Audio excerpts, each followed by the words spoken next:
Vamos a estar leyendo los versos desde el 31 hasta el 35. Luego de esto vamos a orar. Dice el verso 31 de Daniel 11: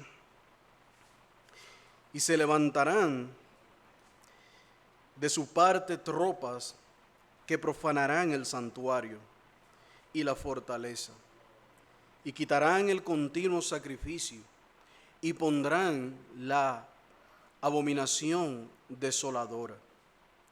Con lisonjas seducirán a los violadores del pacto, mas el pueblo que conoce a su Dios se esforzará y actuará. Y los sabios del pueblo instruirán a muchos, y por algunos días caerán a espada y a fuego, y en cautividad y despojo. Y en su caída serán ayudados de pequeño socorro, y muchos se juntarán a ellos con lisonjas.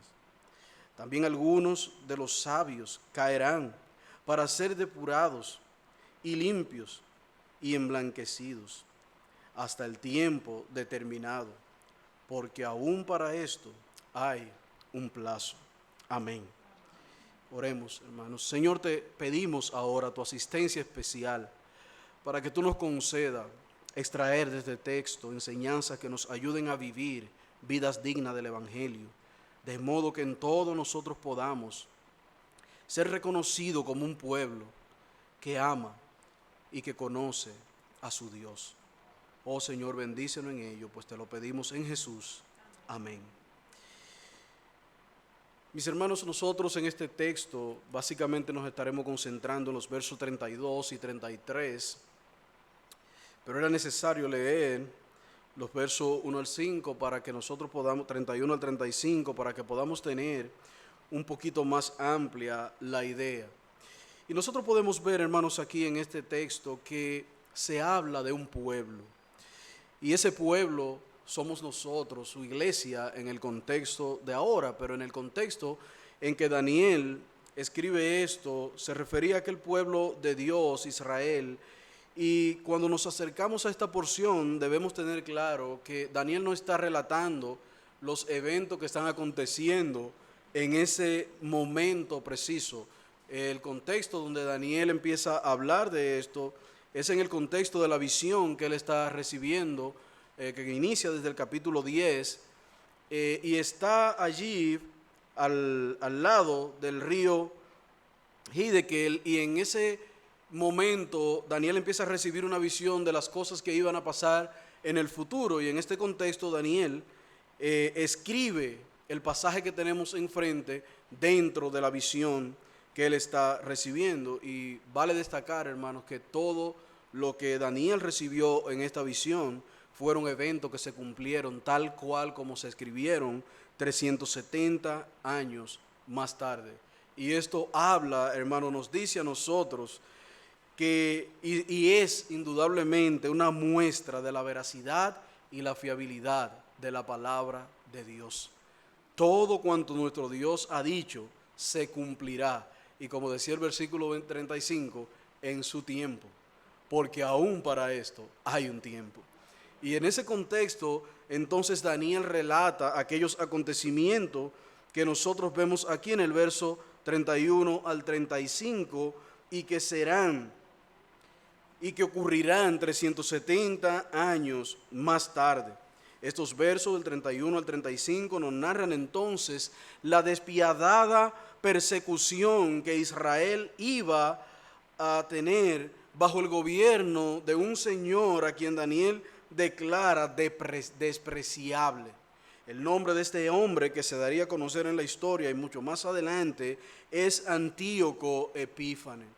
Este hombre era que se levantaría contra Israel y haría tal cual, como dice esta visión, paso a paso todo lo que Daniel había ya predicho. En Daniel capítulo 11, más abajo, en el versículo 21, Daniel, para referirse a ese hombre que se levantaría contra Israel, dice: y le sucederá en su lugar un hombre despreciable, al cual no darán la honra del reino, pero vendrá sin aviso y lo tomará con halago. Y hermanos, los historiadores cuando hablan acerca de este hombre de Antíoco, una de las cosas que dicen era que era un hombre de palabras dulces, lisonjero. Era de aquellos hombres que nosotros podemos decir en República Dominicana, era un hombre labioso. Seducía fácilmente a cualquiera que le hablaba, tenía esas características. Y lo que el verso 21 está describiendo aquí es que este hombre no era ni siquiera el heredero del reino, el heredero era su primo. Y luego él vino y con todas sus lisonjas y eso logró entonces hacerse del poder. Un historiador dice que este hombre era una mezcla de hombre sabio, lisonjero, pero a la vez un hombre perverso y despreciable. Así que este hombre iba a promover las abominaciones que Daniel empieza a describir en el versículo 31. Fíjense que el versículo 31 dice que se levantarán tropas que profanarán el santuario y la fortaleza y quitarán el continuo sacrificio. Este hombre tenía un deseo ferviente de convertir a Israel en un recipiente de su cultura griega. Su propósito era helenizar todo Israel y volver a Israel un pueblo politeísta, un pueblo lleno de estatuas de Zeus, al Dios que ellos adoraban, y obligar a la gente dentro de Israel a que adorara a Zeus. Por ello, en el versículo 30 nos dice cómo este hombre ejecutará su deseo sobre el pueblo de Israel. Dice, vendrán contra él naves de Quitim, y se contristará y volverá, y se enojará contra el pacto santo. Este hombre, desde el principio, se enojaría con Dios. Este hombre no quería nada que tenga que ver con el Dios verdadero. Y dice, y se entenderá con los que abandonen el pacto. Fíjense que el hombre era labioso, lo iba a convencer de abandonar el pacto y se aliaría con ellos. Y se levantarían entonces sus tropas, el texto que ya leímos, y profanarían el santuario. Lo que la historia nos dice más adelante, hermanos, es que este hombre saqueó Jerusalén, barrió con todo lo que había allí que tenía que ver con Dios. Y algunos historiadores, y aunque el texto no lo dice, Daniel se limita a decir que lo que ocurrió allí fue una abominación desoladora, pero algunos historiadores dicen que este hombre llegó al colmo de sacrificar cerdos en el altar del sacrificio.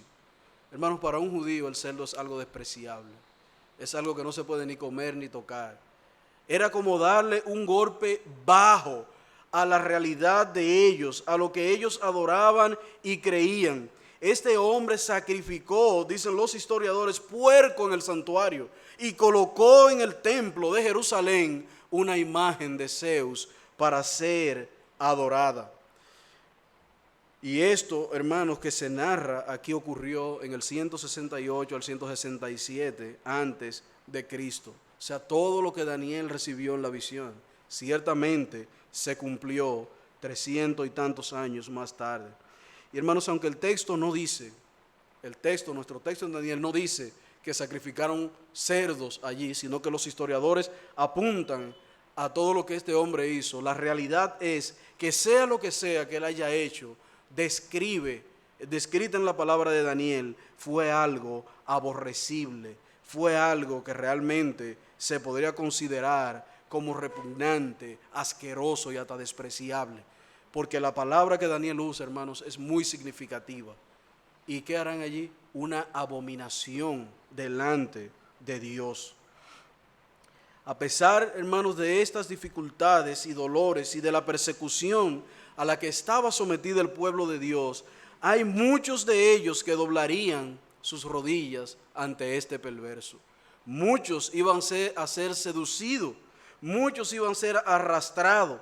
Pero había allí, hermanos, un grupo de hombres, como siempre Dios ha tenido en cada época, que no doblaría sus rodillas ante Baal.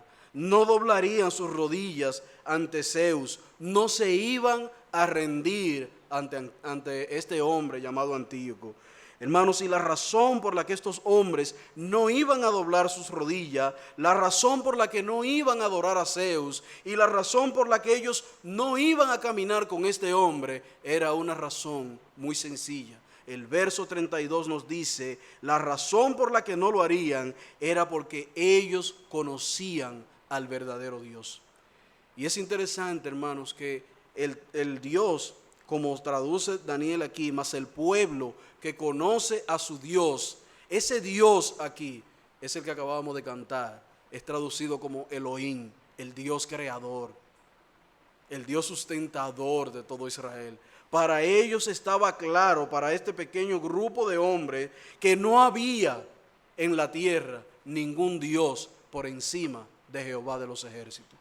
Y por esa razón, por ese conocimiento que ellos tenían de Dios, ellos, hermanos, no iban a doblar sus rodillas ante ningún Dios. Ellos conocían a su Dios y ellos tenían su confianza puesta en Él. Entonces es interesante, hermanos, que el conocimiento que estos hombres tenían de Dios los llevaría a actuar.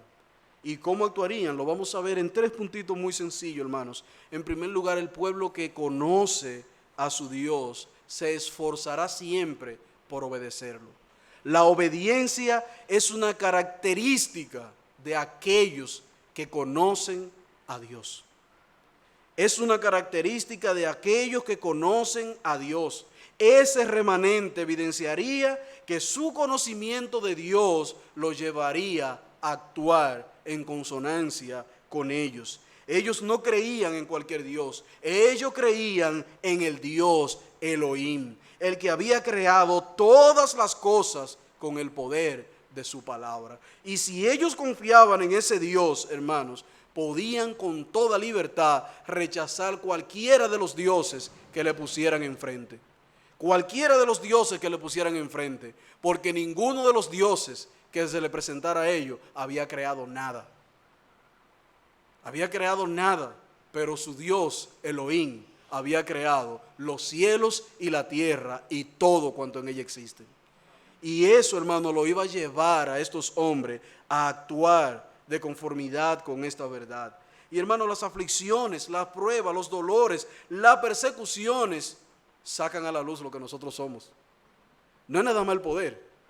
Nosotros decimos, dale poder a un hombre y lo conocerás, pero ponle necesidad también para que lo conozca, para que tú sepas de qué son capaces, para que tú sepas si son capaces no solamente de maldecir a Dios, porque en medio de la abundancia la esposa de Job nunca se rebeló contra Dios, pero cuando vinieron los dolores, cuando vio que se quedó sin nada, cuando vio que hasta él estaba sarnoso, ¿qué fue lo que le dijo? Y aún retienes tu integridad, maldice a tu Dios y muérete. Hermano, fue la escasez que le sacó eso. Y la misma escritura dice, dame el pan de cada día, no me dé escasez, como decimos nosotros, que te podamos maldecir. Hermano, la necesidad, la aflicción, los dolores, sacan lo que hay en nosotros. ¿Y saben qué? Sacan en quién realmente creemos. Sacan en quién realmente nosotros estamos creyendo. Así que este título que aparece aquí, el pueblo que conoce a su Dios, no es para farsantes, no es para simuladores, hermano, ni para choeros. Porque en la iglesia tenemos mucha gente que son choeros. Esa gente que tú de que le hablas de una vez dan, sí, por la gracia de Dios. Dice, aleluya, santo. Hermano, pero eso es de la boca para afuera. Cuando vienen las aflicciones, no hay santo, no hay gloria a Dios, no hay aleluya. ¿Saben qué evidencia eso? No conocen al Dios que dicen creer. No lo conocen. No conocen al Dios al que dice creer. Son como flexibles. En el libro El proceso del peregrino, cuando el cristiano inicia su caminar hacia Sion la celestial, más adelante van 2 amigos a convencerlo de que se devuelvan. Y uno de ellos se llama Flexible. Así que Flexible, cuando oye las palabras de cristiano acerca del libro y del rey de Sion, se anima para seguirlo. Pero hermanos, no habían caminado mucho cuando cayeron en el pantano del desaliento. Y cuando cayeron en el pantano del desaliento, Flexible se paró, maldiciendo a cristiano, y se devolvió. se devolvió para la ciudad de destrucción. Hay muchos en la iglesia que son así, hermanos. Cristiano no se devolvió porque él estaba fijo en lo que el libro decía del rey. Él creía lo que el libro decía del rey. Así que tan pronto el Señor lo ayudó a salir del pantano, del desaliento, ¿qué hizo Cristiano? Siguió su camino hacia Sión. Siguió su camino, siguiendo las directrices del libro, siguiendo las directrices del rey. Hermanos, hay muchos que abandonan la fe con la primera prueba. Y eso habla de que tampoco conocen a Dios. Algunos la abandonan en la segunda, otros en la tercera, otros en la cuarta, ¿verdad? Pero la realidad es que como actuamos habla de si realmente conocemos a Dios. Pero otros seremos como cristianos. Como cristianos caminaremos, nos fijaremos en el libro de la ley, obedeceremos esa verdad y caminaremos conforme a esa verdad, aunque no lo entendamos. Aunque no lo entendamos. No importa que el mundo se vuelva en contra nuestra. No importa que Satanás apunte con todo ímpetu contra nosotros. Hermano, no importa si el sol se está ocultando cuando la batalla es recia. Eso no le daba temor a Josué, porque Josué sabía en quién él había creído. No importa si llegan tiempos de hambre, de desesperación o de tristeza, porque el pueblo que conoce a su Dios en medio de esa circunstancia lo obedecerá. Obedecerá la palabra de Él. Si nosotros vemos las Escrituras, nosotros vemos la obediencia de Ana derramada delante del Señor. Si es por persecución, hermanos, miremos a Esteban. Esteban no renegó de su Dios a pesar de las pedradas que le estaban dando. Todo lo contrario, hermanos. En medio de tanta pedrada, ¿qué fue lo que Esteban vio? El cielo abierto. El cielo abierto. Esteban sabía en quién había creído. Esteban sabía en quién había puesto su confianza. Así que en medio de esta circunstancia, hermanos, él siguió obedeciendo y amando a su Señor. Él siguió. Ellos nos enseñan a nosotros, hermanos, que la obediencia es una característica de cristianos que conocen a su Dios. Si nosotros seguimos viendo en las Escrituras, veremos a Abel. Su sangre aún da testimonio de él. Eso dice las Escrituras. A Noé todo el mundo lo llamó loco por obedecer, pero un arca, pero aquí no llueve. ¿Dónde está el agua? Pero este hombre se estará volviendo loco. ¿Y qué hizo Noé?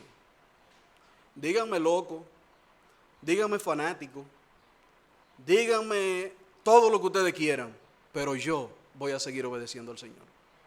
Yo voy a seguir obedeciendo a Jehová. Jacob se fajó, hermanos. Se fajó con el ángel. Un corito pentecostal muy bueno por ahí. Si no me bendice, no te va. Hermano, pero luchó. Y vemos a Gedeón.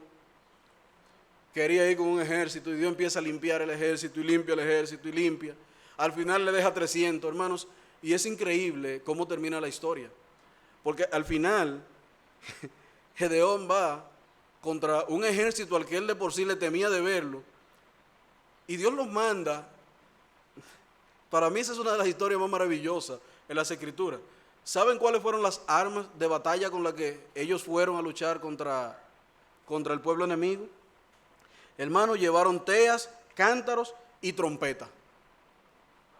Pero ¿y cómo se pelea con eso? Un ejército que está armado, poderoso, es más grande en número y listo para destruirlo. ¿Y ellos llevan qué? Cántaro, trompeta y teas. ¿Pero y cómo es eso? Hermanos, si a nosotros nos mandan, nos devolvemos. Señor, cántaro y trompeta, pero eso no puya ni. Pero para que la trompeta haga algo, tendremos que entrarle a trompetazos si son como las de ahora. Hermanos, pero ¿sabe qué hicieron ellos? Obedecieron porque sabían quién era Dios. Y Dios entregó a los madianitas en su mano. Pueden ver esa historia en Jueces 7. Dios entregó a los madianitas en su mano y le mostró una vez más que el poder no estaba en quienes iban a luchar, sino en el Dios que lo estaba enviando a luchar. Ellos confiaron y creyeron en el Señor. Camina, simplemente obedecieron. Se fueron. contra un ejército numeroso, y ellos con tea, usted sabe lo que son las teas para prender las luces, trompeta y los cántaros, punto. No había más nada. Hermanos, eso habla de que ellos estaban conscientes del poder de Dios. Ellos estaban conscientes de lo que Dios era capaz de hacer. Y Ana actuó con ese mismo sentido de obediencia. Abraham caminó. Hermanos, Abraham vivía bien en Ur de los Caldeos. Abraham estaba bien allí. Y Dios le dijo, camina a una tierra que yo te mostraré. Y las escrituras no registran que nunca Abraham cuestionó a Dios de que le diga, mira, pero ¿y dónde está la tierra? Por lo menos enséñamela. ¿Saben lo que dice las escrituras? Que Abraham creyó a Dios y caminó. Obediencia. Creyó a Dios y caminó. Y ellos, hermanos, son un fiel testimonio de cómo actúan, de cómo se esfuerzan los hombres y mujeres que conocen a Dios y tienen una relación íntima con Él. Eso nos enseña en ellos la obediencia como característica fundamental de aquellos que conocen a su Dios. Y nosotros podemos ver en la vida de Abraham muchísimo más ejemplos. Cuando arrancó con Isaac hacia el monte Moriah, camina.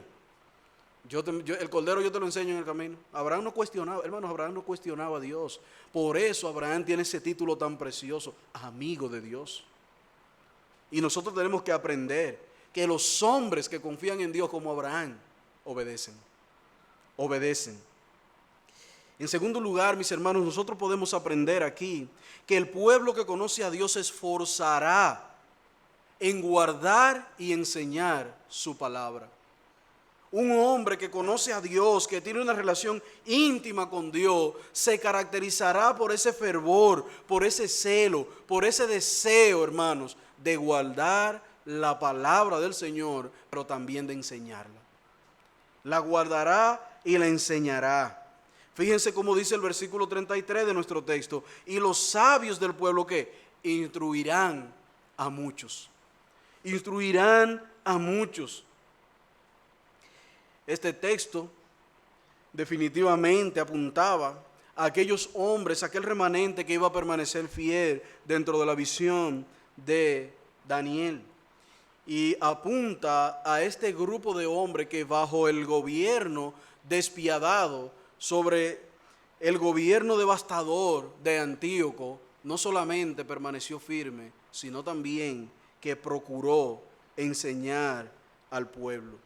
Hay un libro que nosotros conocemos como Los Macabeos, es un libro que contiene un valor histórico tremendo, no es un libro inspirado, es más bien considerado un libro apócrifo, pero ese libro, hermanos, a nivel de historia del pueblo de Israel y de los movimientos que se dieron durante el gobierno de este hombre sobre Israel y la devastación, que tiene mucho valor histórico para nosotros.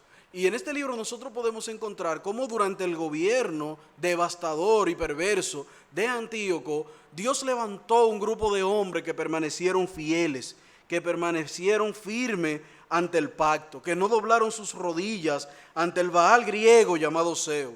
Y este grupo, hermano, apuntan los historiadores, fueron los macabeos. Este grupo resistió y prefirió obedecer a Dios antes que a los hombres. Este grupo fue encabezado por un hombre llamado Matatías, de la ciudad de Judea llamada Modín. Allí este hombre permaneció fiel a la ley, enseñó la ley, lucharon y enfrentaron la idolatría que Antíoco quería meter en el pueblo de Israel, a tal punto, hermano, que en el libro se narra una historia que marca el inicio de esta revuelta que por años luchó contra Antíoco y todo lo que quisieron helenizar la ciudad de Israel. Le voy a leer una porción de este libro donde se relata el encuentro que tuvieron los enviados del rey cuando llevaron la estatua de Zeo por todo Israel para ser adorada. Nos dice este libro, cito: cuando los funcionarios de Antíoco llegaron a Modín con la estatua de Zeo para ser adorada, intimidaron a aquel hombre, a aquel varón, pero él le respondió lo siguiente: aunque todos los súbditos, cito textualmente, aunque todos los súbditos en los dominios del rey obedezcan, abandonando la religión de sus padres, aunque prefieran cumplir sus órdenes, yo mis hijos y mis parientes viviremos según la alianza de nuestros padres. Dios nos libre de abandonar la ley y nuestras costumbres. No obedeceremos las órdenes del rey, desviándonos de nuestra religión, ni a derecha ni a izquierda. Cuando acabó de hablar Matatías, se adelantó un judío a la vista de todo, dispuesto a sacrificar en el altar de Modín al rey Zeus, como mandaba el rey Antíoco. Al verlo esto, Matatías se indignó y empezó a gritar con toda la voz y por toda la ciudad: el que sienta celo por la ley y quiera mantener la alianza, sígame. Hermano, este hombre no dobló sus rodillas ante Baal. Y allí inició en las montañas un movimiento que por años luchó contra el gobierno romano llamado los Macabeos. Hermanos, esto es un asunto serio. ¿Saben por qué es un asunto serio, hermano? Porque un hombre que no tenga celo por guardar la palabra de Dios evidencia que no conoce al Dios que dice creer. No lo conoce. Porque si lo conociera, se esforzara por guardar la ley, por guardar su palabra, porque sabe que esa palabra es verdadera. Porque sabe que esa palabra es verdadera. Bien lo decía el salmista: en mi corazón he guardado tus dichos. ¿Y cuál era la razón? No pecar contra Dios, no pecar. Y cuando tú conoces a Dios, hermano, los hombres no son una barrera. Cuando tú tienes ese tipo de relación con Dios, los hombres no son una barrera. El miedo no es una barrera. Los enemigos que se levanten no serán una barrera. ¿Saben por qué? Porque nuestro Dios es poderoso, más poderoso que ellos. Por tanto, no tendremos que temer. No tenemos que temer. Lo que tenemos es que obedecer y guardar su palabra. Lo que tenemos es que obedecer y guardar su palabra. Hermanos, si nosotros necesitamos hacer un esfuerzo consciente y deliberado por guardar la palabra del Señor, debemos esforzarnos cada día por obedecerlo. Porque mire, la vida nos va a brindar muchas formas para nosotros claudicar. La vida nos va a brindar muchas formas para nosotros ir tras el mundo. Este mundo está diseñado y preparado, ¿saben qué? Para destruirnos.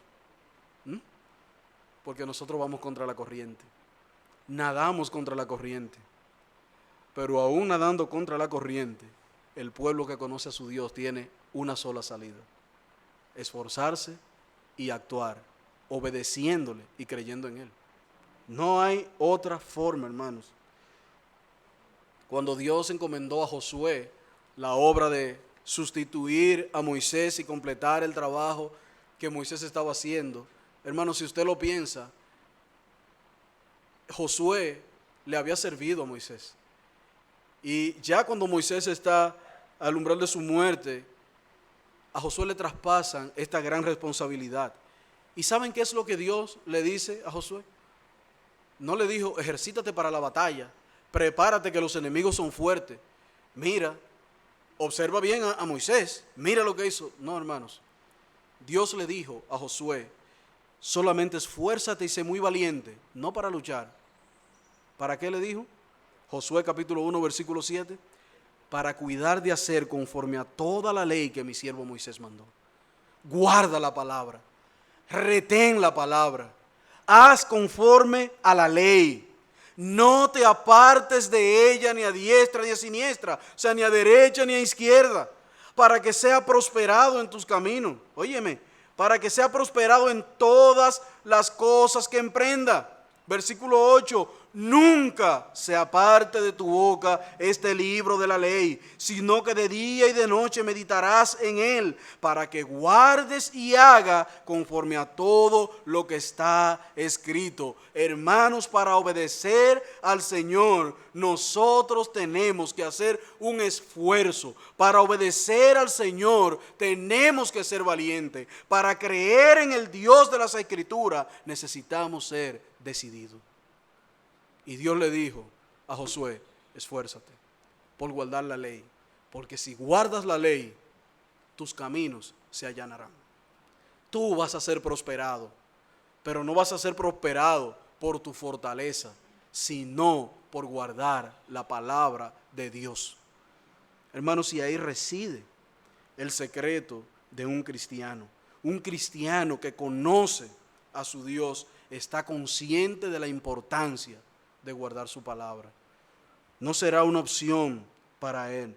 Recuerda que debes guardar su palabra, porque si con fidelidad haces esto, la promesa dada a Josué es tuya también. Si guardas conforme a la palabra, tus caminos serán también prosperados. Finalmente, hermanos, un pueblo, un cristiano que conoce a su Dios, confía en Él de todo corazón. Confía en Él de todo corazón. Hermanos, el conocimiento trae confianza. Trae confianza. Cuando usted estaba aprendiendo a manejar, ¿usted tenía confianza? No, todo lo contrario. Se le metían los nervios, que agárrame aquí, que dónde está el asunto. Y me imagino que muchos, después de un par de choques, fueron, y de un par de guayones, fueron cogiendo confianza. Pero hermanos, ¿por qué nosotros a veces decimos, oye, fulano un choferazo? ¿Qué es lo que estamos diciendo? Conoce el arte de manejar, y eso le da ¿qué? Confianza. Hermanos, es igual con Dios. Mientras más conocemos a Dios, más confianza tenemos en Él. Más confianza tenemos en Él. Cuando nosotros buscamos a alguien para hacer un trabajo en la casa de cualquier tipo, y nosotros lo vemos titubeando, mire, de una vez estamos chivos. Y este hombre sabrá lo que está haciendo. Pero si de antemano nosotros sabemos que Él conoce lo que va a hacer, estamos tranquilos. Nosotros conocemos que Dios es poderoso. Y eso tiene que traer confianza y tranquilidad a nuestras vidas. Eso debe traer confianza, tranquilidad, solaz a nuestras vidas. Pero nosotros por naturaleza, hermanos, somos desconfiados. A pesar de que Dios nos ha dado en las Escrituras muestras más que suficientes de su fidelidad para con su pueblo, de su fidelidad para con sus hijos. Pero tenemos el espíritu de Sara. Tenemos el espíritu de Sara. Señor, pues yo soy vieja. Mi matriz es seca. Pero y con esta edad. Ella al principio di que creyó en el Señor. Digo, porque estuvo tranquilo un tiempo, pero cuando ella vio que los años seguían avanzando y la promesa no se daba, hermano, si yo digo que mira, gracias a Dios, que gracias al Señor, que Él es fiel a su palabra y a su pacto para con Abraham, porque mire, si no, le hubiese dicho Dios a Abraham, mira, por la incredulidad de tu mujer, pero Dios le había prometido a Abraham, hijo de Sara, de la matriz, aunque ella no lo creyera, hermanos, aunque ella se riera, aunque ella lo dudara, pero Dios tenía un compromiso con Abraham y se iba a cumplir por encima de Sara. Se iba a cumplir por encima de Sara. Y nosotros muchas veces, hermanos, somos como Sara. Nos pintan el panorama y decimos, bueno, ¿y cómo que vamos a salir de este lío?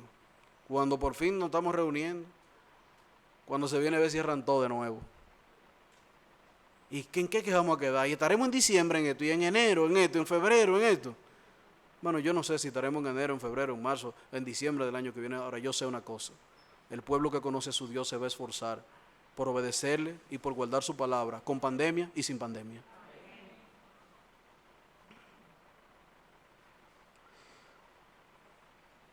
La confianza en Dios viene de conocerlo a Él.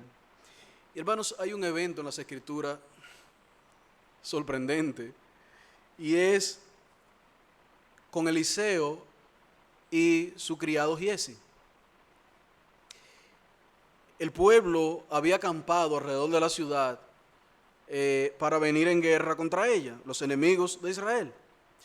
Y cuando Giesi sale y ve lo que está pasando, se devuelven de Eliseo. Segundo libro de Reyes, capítulo 6, del 15 en adelante. Y Giesi va corriendo donde Eliseo. Mira, dice el texto en el 15, para no parafrasearlo, dice, y se levantó de mañana y salió el que servía al varón de Dios, y he aquí un ejército que tenía sitiada la ciudad con gente de a caballo y carros. Entonces el criado le dijo, ay, Señor mío, ¿qué haremos? Hermano, la fe de Giesi se fue cuando vio el ejército.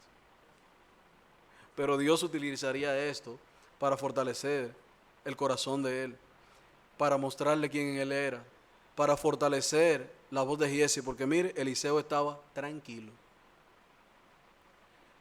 Eliseo estaba tranquilo. Estaba tan tranquilo que él le dice a Giesi en el versículo 16, y le dijo: no tengas miedo, porque más son los que están con nosotros que los que están con ellos. Y yo me imagino que Giesi miró para todos lados y le dijo: pero ¿y dónde están, Eliseo? Pues yo no lo veo. Yo no lo veo. ¿Dónde están? Pero Eliseo, conociendo el corazón del hombre, conociendo el corazón de su siervo, le dijo, y oró Eliseo y le dijo: te ruego, oh Señor, que abras sus ojos para que vea. Entonces Jehová abrió los ojos del criado y miró, y he aquí el monte estaba lleno de gente de a caballo y carros de fuego alrededor de Eliseo. Hermanos, Dios tiene que abrirnos los ojos del entendimiento para poder ver las maravillas que están alrededor nuestro.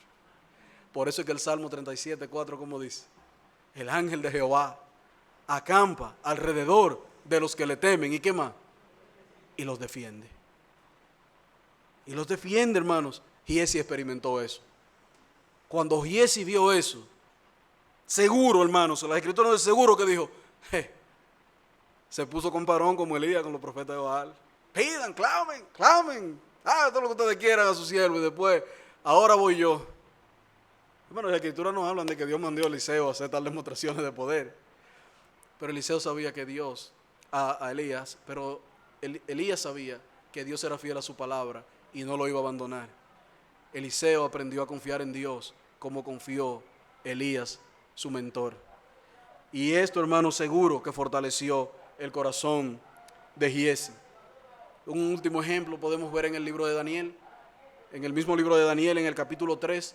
Allí están Sadrach, Mesach y Abednego frente al horno de fuego. Van unos chismosos y le dicen al rey, porque hermano, hay chismosos en todos los sitios, y le dicen al rey: mira, pero los jóvenes, si lo que tú pusiste como encargado, ellos no se arrodillaron ante la estatua, no se postraron para adorarla. Y ustedes conocen la historia, hermano. Fueron llamados Sadrach, Mesach y Abednego e intimados que al son de la trompeta y de todos los instrumentos adoraran la imagen. Hermanos, ¿cuál fue la respuesta de estos jóvenes al rey? En Daniel capítulo 3, versículo 16.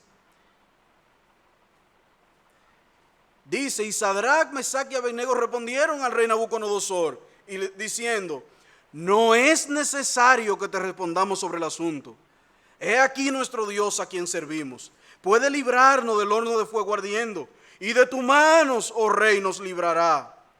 Y si no, sepas, oh rey, que no serviremos a tus dioses, ni tampoco adoraremos la estatua que has levantado. Hermano, eso habla del corazón de estos hombres. Eso habla de cómo ellos conocían a ese Dios.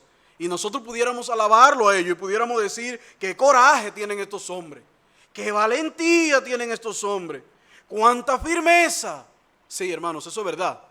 Pero ustedes saben en qué estaba basada esa firmeza, esa valentía y esa fuerza para hablar: en el conocimiento que ellos tenían de su Dios. Por eso le dijeron a Nabucodonosor: he aquí nuestro Dios a quien servimos, puede librarnos del horno de fuego ardiendo, y de tu mano, oh rey, os librará. Ellos sabían en quién habían creído, ellos sabían en quién habían confiado, hermanos. Y así es como quienes creen, como quienes conocen a Dios, actúan obedeciéndole, actúan guardando su palabra, pero actúan, hermanos, su actuar es un actuar de confianza pleno en Dios. Recuerden, mis hermanos, que el conocimiento de Dios no se mide por venir a la iglesia. Eso es un síntoma de eso. Es una evidencia de eso. No es por decir mucha gloria a Dios ni apariencia de piedad. No nos confundamos con eso, hermanos. Samuel le dijo a Saúl: ciertamente el obedecer es mejor que los sacrificios. Obediencia. Es una vida de obediencia lo que evidencia el conocimiento que tenemos de Dios.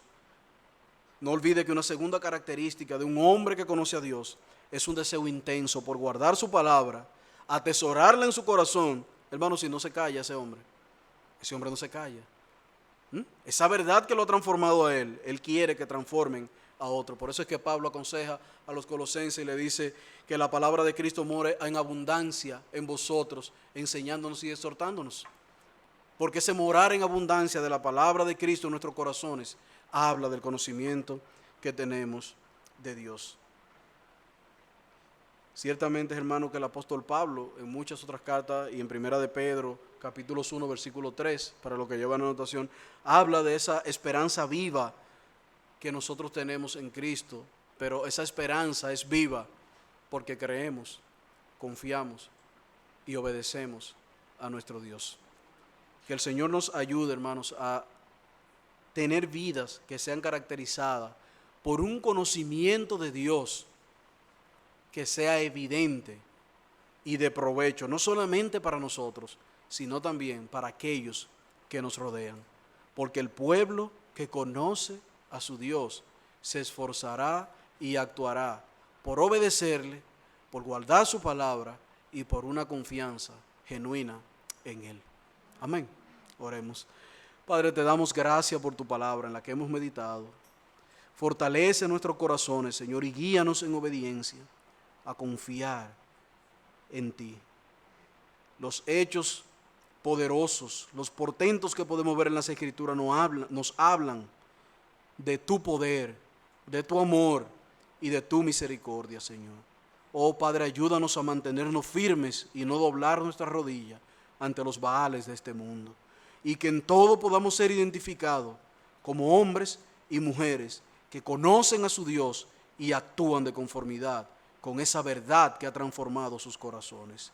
En el nombre de Jesús te lo pedimos. Amén. Amén.